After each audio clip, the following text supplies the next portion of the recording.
അസ്സലാമു അലൈക്കും വറഹ്മത്തുള്ളാഹി തആല വബറകാതുഹു. റമദാൻ 15 സയ്യിദ് മുഹമ്മദ് ബിൻ അലവി മാലികി റഹ്മത്തുള്ളാഹി അലൈഹിയുടെ വഫാത്ത് ദിനം.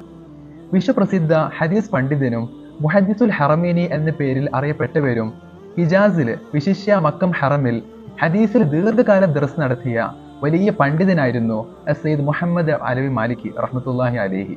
അവർ 100-ലേറെ ഗ്രന്ഥങ്ങൾ രചിച്ചിട്ടുണ്ട്. ഈ കാണുന്ന കിതാബുകളെല്ലാം അവർ എഴുതിയ ഗ്രന്ഥങ്ങളാണ്. അവരുടെ മകനായ സയ്യിദ് അഹമ്മദ് ബിൻ മുഹമ്മദ് അലി മാലികി റഹ്മഹുല്ല അവർ തൻ്റെ ബാപ്പയുടെ കിതാബ് നമ്മുടെ വന്ദ്യരായ ശൈഖുന ബദർ സാദാത്ത് തങ്ങൾ ഉസ്താദിന് ഹദിയ നൽകിയതാണ് ഈ കിതാബുകളെല്ലാം. ഹിജ്റ 1365 അഥവാ AD 1944 മഹാനവർകൾ ജനിക്കുന്നത്. അവരുടെ പിതാവായ സയ്യിദ് അലവി മാലികി റഹ്മഹുല്ല അവർക്ക് കീഴിലാണ് പ്രാഥമികമായിട്ടുള്ള വിദ്യാഭ്യാസം മഹാനവർകൾ നടത്തുന്നത്. പിന്നീട് മക്കത്തുള്ള ഒട്ടുമിക്ക സുന്നി പണ്ഡിതരുടെയും കീഴിൽ പഠിച്ചു. അതിൽ പെട്ടവരാണ് സയ്യിദ് അമീൻ ഖുതുബി, സയ്യിദ് ഹസൻ ഫദഅഖ്, സയ്യിദ് മുഹമ്മദ് നൂർ സൈഫ് തുടങ്ങിയ പണ്ഡിതർ. പിന്നീട് മഹാന്റെ പിതാവിന്റെ നിർദ്ദേശപ്രകാരം തന്നെ അൽ അസ്ഹറിൽ പോയിട്ട് ഹദീസ് എന്ന വിജ്ഞാന ശാഖയിൽ അവർ ഡോക്ടറേറ്റ് നേടുകയും അക്കാലത്ത് സൗദി അറേബ്യയിൽ ഈ ഒരു അസ്ഹറിൽ നിന്ന് ഡോക്ടറേറ്റ് നേടുന്ന ഏറ്റവും പ്രായം കുറഞ്ഞ അഥവാ 25-ാം വയസ്സിൽ തന്നെ മഹാനവർകൾ അവിടുന്ന് PhD കരസ്ഥമാക്കി. പിന്നീട് തന്റെ പിതാവിന്റെ സ്ഥാനത്ത് മക്കം ഹറം ഷെരീഫിൽ ഹദീസിൽ ദർസ് നടത്തിയത് മഹാനായിരുന്നു. സയ്യിദ് മുഹമ്മദ് അലവി മാലികി മുത്തുനബി സ്വല്ലല്ലാഹു അലൈഹി വസല്ലമ തങ്ങളുടെ സമ്മതപ്രകാരം മാത്രമേ ഹറം വിട്ട് പുറത്തു പോയിരുന്നുള്ളൂ. അങ്ങനെ ധാരാളം രാജ്യങ്ങൾ മഹാനവർകൾ സന്ദർശിച്ചിട്ടുണ്ട്. നമ്മുടെ ഇന്ത്യയും അതിൽപ്പെടുന്നു.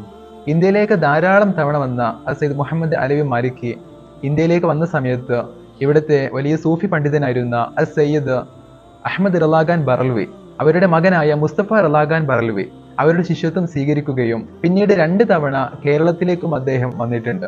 ഒന്നാമതായിട്ട് വരുന്നത് 978 മർക്കസ് എന്ന വിദ്യാലയത്തിന്റെ ശിലാസ്ഥാപനത്തിന് വേണ്ടിയിട്ടും പിന്നീട് രണ്ടാമതായിട്ട് വരുന്നത് 2004 അത് SYSന്റെ ഗോൾഡൻ ജൂബിലി എന്ന വലിയ പ്രോഗ്രാമിലേക്ക് വേണ്ടിയിട്ടായിരുന്നു.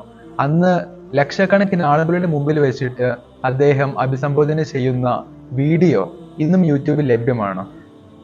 ബിദ്അഈ പ്രസ്ഥാനത്തിനെതിരെ വളരെ ശക്തമായിട്ട് നിലകൊള്ളുകയും അഹ്ലു സുന്നത്തി വൽ ജമാഅത്തിന്റെ ആശയ പ്രചാരണത്തിന് വേണ്ടിയിട്ട് വളരെ മുൻപന്തിയിലും ഉണ്ടായിരുന്നു മഹാനവർകൾ. മക്കയില് ഇബ്നു തൈമിയ്യയുടെയും ഇബ്നു അബ്ദുൽ വഹാബിന്റെയും ആശയങ്ങൾ വളരെ വ്യാപകമായിട്ട് പ്രചരിപ്പിക്കപ്പെട്ടപ്പോൾ ഒരു വേള ഗവൺമെന്റ് പോലും അവരുടെ ആശയ പ്രചാരണത്തിന് വേണ്ടിയിട്ട് നേതൃത്വം കൊടുത്ത സമയത്ത് ഇതിനെതിരെ തൻ്റെ തൂലികയിലൂടെയും തൻ്റെ ദർസുകളിലൂടെയും തൻ്റെ സംഭാഷണങ്ങളിലൂടെയും അതിനെതിരെ നിലകൊണ്ട വലിയ പണ്ഡിതനാണ് സയ്യിദ് മുഹമ്മദ് ബിൻ അലവി മാലികി റഹിമഹുല്ല. ഈ കാണുന്ന ഗ്രന്ഥങ്ങളിലെ ഒരുപാട് ഗ്രന്ഥങ്ങൾ വിദയകൾക്കെതിരെ സയ്യിദ് മുഹമ്മദ് അലവി മാലികി തൻ്റെ തൂലിക കൊണ്ട് എഴുതിയ ഗ്രന്ഥങ്ങളാണ് ഇതിലുള്ള ഒട്ടുമിക്ക ഗ്രന്ഥങ്ങളും. ബിദഅകൾക്കെതിരെ വളരെ ശക്തമായി നിലകൊണ്ട കാരണത്താൽ വളരെയേറെ ത്യാഗങ്ങൾ മഹാനവറുകൾക്ക് സഹിക്കേണ്ടി വന്നിട്ടുണ്ട്. തൻ്റെ ഹറമിലെ ദർസ് ഉപേക്ഷിക്കേണ്ടി വരികയും അങ്ങനെ വീട്ടിലെ തടങ്കലിലേക്ക് മാറുകയും ചെയ്ത മഹാൻ അവസാനം വഫാത്ത് ആകുന്നത് വരെ തൻ്റെ വീട്ടിൽ വെച്ചിട്ടാണ് അദ്ദേഹം ദർസ് നടത്തിയത്. ഇനി നമുക്ക് മഹാന്റെ ഗ്രന്ഥങ്ങളെ കുറിച്ച് പരിചയപ്പെടാം. ഈ ഒരു ചെറിയ വീഡിയോയിൽ മഹാന്റെ എല്ലാ ഗ്രന്ഥങ്ങളെ കുറിച്ചും പറയുക എന്നത് പ്രയാസകരമാണ്. ലോകത്തിൽ തന്നെ അവരുടെ ഏറ്റവും തർജുമ ചെയ്യപ്പെട്ട ട്രാൻസ്ലേറ്റ് ചെയ്യപ്പെട്ട മാസ്റ്റർ പീസ് ആയ ഒരു കിതാബാണ് ഈ കാണുന്ന മുഹമ്മദ് സ്വല്ലല്ലാഹു അലൈഹി വസല്ലം അൽ ഇൻസാനുൽ കാമിൽ. ഈ ഒരു കിതാബില് വളരെ ഭംഗിയായിട്ട് വളരെ നല്ലൊരു രീതിയിലാണ് മുഹമ്മദ് നബി സ്വല്ലല്ലാഹു അലൈഹി വസല്ലമ തങ്ങളുടെ ഓരോ കാര്യങ്ങളെയും കുറിച്ചിട്ട് അവർ വിശദീകരിക്കുന്നത്. നബിയുടെ സിഫാത്തുകള്, അവരുടെ സ്വഭാവ രീതികള്, ശമായിലുകള്, അവരുമായി ബന്ധപ്പെട്ട ധാരാളം കാര്യങ്ങള് വളരെ നല്ല പ്രൗഢമായ രീതിയിൽ തന്നെ അവർ ഇതിൽ വിശദീകരിക്കുന്നുണ്ട്. ഈ ഒരു കിതാബില് മുസന്നിഫ് അവർകള് മുത്തുനബി സ്വല്ലല്ലാഹു അലൈഹി വസല്ലമ തങ്ങളുടെ കുറിച്ചിട്ട് ഓരോ കാര്യങ്ങളും 6 പാർട്ടുകളിലായിട്ടാണ് പറയുന്നത്. അതിൽ ഒന്നാമത്തെ പാർട്ട് സിഫാത്തിനെ കുറിച്ചിട്ടാണ്. അഥവാ മുത്തുനബി സ്വല്ലല്ലാഹു അലൈഹി വസല്ലമ തങ്ങളുടെ നസബ് ഷെരീഫ് എങ്ങനെയാണ്, അവിടുത്തെ കുടുംബം, അതുപോലെ തന്നെ മുത്തുനബി സ്വല്ലല്ലാഹു അലൈഹി വസല്ലമ തങ്ങളുടെ ജമാലിയത്ത്, അവരുടെ മുഖഭംഗി, അതുപോലെ തന്നെ കണ്ണെങ്ങനെയായിരുന്നു, മൂക്കെങ്ങനെയായിരുന്നു, അവരുടെ ചിരിയുടെ രൂപം എങ്ങനെയായിരുന്നു, റഅസ് അവരുടെ തല എങ്ങനെയായിരുന്നു, മുത്തുനബി സ്വല്ലല്ലാഹു അലൈഹി വസല്ലമ തങ്ങളുടെ ഫം അവരുടെ വായ എങ്ങനെയായിരുന്നു, അതുപോലെ തന്നെ അവരുടെ ജമാലിയത്തിന്റെ ഓരോ കാര്യങ്ങളെ കുറിച്ചിട്ടും നടത്തത്തിനെ കുറിച്ചിട്ടും അതുപോലെ തന്നെ സൗത്തുഹു ഷെരീഫ് അവരുടെ സൗണ്ട് എങ്ങനെയായിരുന്നു, ഇങ്ങനെ തുടങ്ങി ധാരാളം കാര്യങ്ങൾ ഒപ്പി എടുത്തിട്ട് അവർ ഇതിൽ വിശദീകരിക്കുന്നുണ്ട്. പിന്നീട് രണ്ടാമത്തെ ഭാഗത്ത് മുത്തുനബിയുടെ ഇസ്മത്തിനെ കുറിച്ചിട്ടാണ് പറയുന്നത്. സംരക്ഷണം അഥവാ ഷൈത്വാനിയത്ത്, വസ്വാസ്, ബാക്കിയുള്ള നഖായിസുകളിൽ നിന്നുമുള്ള മുത്തുനബിക്കുള്ള സംരക്ഷണം എങ്ങനെയായിരുന്നു, എങ്ങനെയാണ് അല്ലാഹു തആല അവരെ ഏറ്റെടുത്തത്, അങ്ങനെ ബാക്കിയുള്ള ഓരോ സംരക്ഷണങ്ങളെ കുറിച്ചിട്ടും ഇതിൽ വളരെ വ്യക്തമായിട്ട് വളരെ നല്ല ഒരു എന്താന്ന് പറയുക രൂപത്തിലാണ് അവര് വിശദീകരിക്കുന്നത്. പിന്നീട് മൂന്നാമത്തെ ഭാഗത്ത് അവരുടെ അളീമായ അവരുടെ ഷമായില്, അവരുടെ ഹുലുക്ക് എങ്ങനെയാണ് എന്ന് വളരെ നല്ല രീതിയിൽ ഇവിടെ ഓരോന്നും എടുത്തെടുത്ത് പറയുന്നുണ്ട്. അവരുടെ റഹ്മത്തിന്റെ കമാലിയത്ത്, എല്ലാവരോടും കരുണ ചെയ്യുന്ന ആ കമാലിയത്തിന്റെ രൂപം, അതുപോലെ തന്നെ അവരുടെ കുടുംബക്കാരോടും ബാക്കിയുള്ള യതീംകാരോടും ബാക്കിയുള്ള ഫക്കീർമാരോടും രോഗികളോടുമുള്ള അവരുടെ അനുകമ്പ, ആ ഒരു അപ്രോച്ചിങ് എങ്ങനെയായിരുന്നു, അതുപോലെ തന്നെ അവരുടെ ധർമ്മിഷ്ടം, അതുപോലെ തന്നെ അവരുടെ സ്വബർ ക്ഷമ എങ്ങനെയായിരുന്നു, അവരുടെ സുഹൃതി എങ്ങനെയായിരുന്നു, ബാക്കിയുള്ളവരോടുള്ള അഫുവ് എങ്ങനെയായിരുന്നു, അതുപോലെ തന്നെ അവരുടെ നീതി എങ്ങനെയായിരുന്നു, അവരോടുള്ള താഴ്മ എങ്ങനെയായിരുന്നു, മുത്തുനബി സല്ലല്ലാഹു അലൈഹി വസല്ലമ തങ്ങളുടെ അദബ്, മുത്തുനബിയുടെ കഴിക്കുമ്പോഴുള്ള അദബ്, തിന്നുമ്പോഴുള്ള അദബ്, നടക്കുമ്പോഴുള്ള അദബ്, ഇങ്ങനെ ഓരോ ആദാബുകളും എടുത്തെടുത്ത് മുസ്നിഫ് ഈ കിതാബിൽ വളരെ വ്യക്തമായിട്ട് ഇതിൽ പറയുന്നുണ്ട്. നാലാമത്തെ പാർട്ടില് മുത്തുനബി സല്ലല്ലാഹു അലൈഹി വസല്ലമ തങ്ങള് അള്ളാഹുമായിട്ടുള്ള ആ ഇബാദത്തിലുള്ള ഖുശൂഅ്, അതുപോലെ തന്നെ അവരുടെ രാഷ്ട്രീയം, അവരുടെ സാമ്പത്തിക ഇടപാടുകൾ, അവരുടെ ഷജാഅത്ത്, അവരുടെ ധീരത, അതിനെ കുറിച്ചിട്ടൊക്കെ വളരെ വ്യക്തമായിട്ട് പറയുന്നുണ്ട്. ഞാൻ ചുരുക്കി പറയുകയാണ്, 5ലും 6ലും ഒക്കെ പറയുന്നത് അവരുടെ രാഷ്ട്രീയ ജീവിതം എങ്ങനെയായിരുന്നു, അവരുടെ ശരീഅത്ത് എങ്ങനെയായിരുന്നു കൊണ്ടുവന്നത്, അതിലുള്ള ഓരോ കാര്യങ്ങളെ കുറിച്ചിട്ടുമാണ് മുസന്നിഫ് പറയുന്നത്. പിന്നീട് മുസന്നിഫ് എഴുതിയ മറ്റൊരു ഗ്രന്ഥമാണ് ഖസായിസുൽ ഉമ്മത്തിൽ മുഹമ്മദിയ. മറ്റു ഉമ്മത്തിനില്ലാത്ത മുത്തുനബി സല്ലല്ലാഹു അലൈഹി വസല്ലമ തങ്ങളുടെ ഉമ്മത്ത് മുഹമ്മദിയക്കുള്ള പ്രത്യേകതകളെ കുറിച്ചിട്ട് ഓരോ ചാപ്റ്ററുകളിലായിട്ട് വളരെ വ്യക്തമായിട്ട് ഇവിടെ ഇലാബറേറ്റ് ചെയ്തിട്ട് അവര് വിശദീകരിക്കുന്നുണ്ട്. മുത്തുനബി സല്ലല്ലാഹു അലൈഹി വസല്ലമ തങ്ങളുമായി ബന്ധപ്പെട്ട ധാരാളം ഗ്രന്ഥങ്ങൾ മഹാനവറുകൾ രചിച്ചിട്ടുണ്ട്. അതിൽപ്പെട്ട പ്രധാനപ്പെട്ട 2 കിതാബാണ് സിയാറത്ത് നബി സല്ലല്ലാഹു അലൈഹി വസല്ലം, അഥവാ സിയാറത്ത് പാടില്ല എന്ന് പറഞ്ഞ അവസരത്തിൽ മഹാനവറുകൾ രചിച്ച കിതാബായിരിക്കാം ഈ 2 കിതാബ്.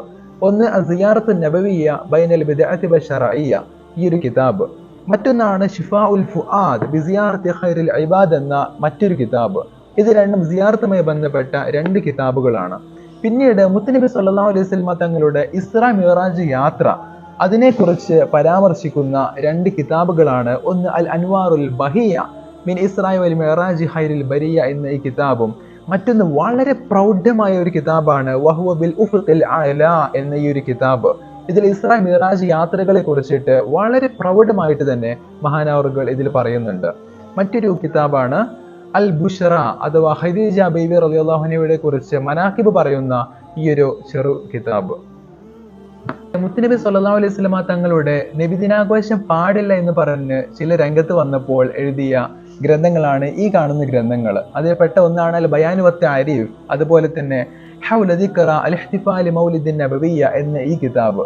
അതുപോലെ തന്നെ നബിദിനാഘോഷവുമായി ബന്ധപ്പെട്ട പല അയിമ്മത്തുകളും കൊടുത്ത ഫത്വകൾ അത് ഒരുമിച്ച് കൂട്ടിയ കിതാബാണ് അൽ ഇഅ്ലാം ബിഫതാവൽ അയിമ്മത്തിൽ ഇസ്ലാം എന്ന ഈ ഒരു പ്രൗഢമായ കിതാബ്.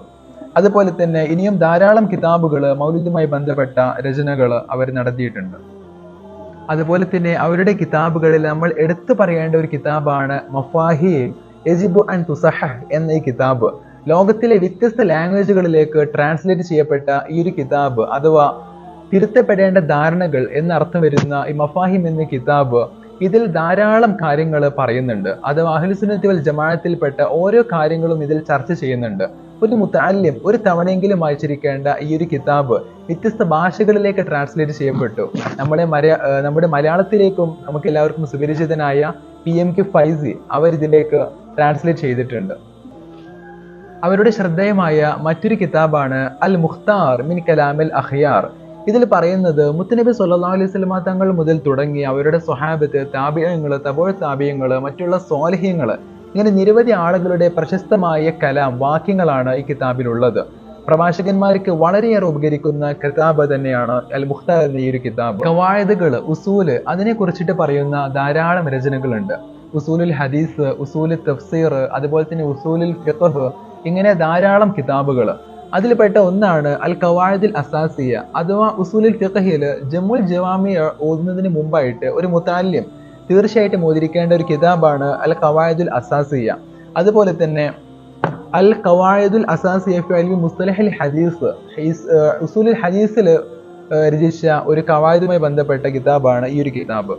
പിന്നീട് മഹാൻ എഴുതിയത് അൽ ഖവായിദുൽ അസാസിയ ഫി ഉലൂമിൽ ഖുർആൻ, ഉലൂമിൽ ഖുർആനിലെ അസാസിനെ പറ്റി പറയുന്ന ഒരു ഗ്രന്ഥം.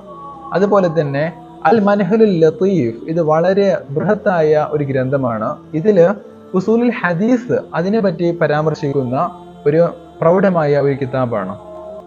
ഇങ്ങനെ ധാരാളം ഗ്രന്ഥങ്ങൾ എഴുതിയ സയ്യിദ് മുഹമ്മദ് ബിൻ അലവി മാലിക് റഹ്മത്തുള്ളാഹി അലൈഹി അവരുടെ ഓരോ കിതാബുകളെ കുറിച്ചിട്ടും പറയൽ ഇവിടെ സാധ്യമല്ല.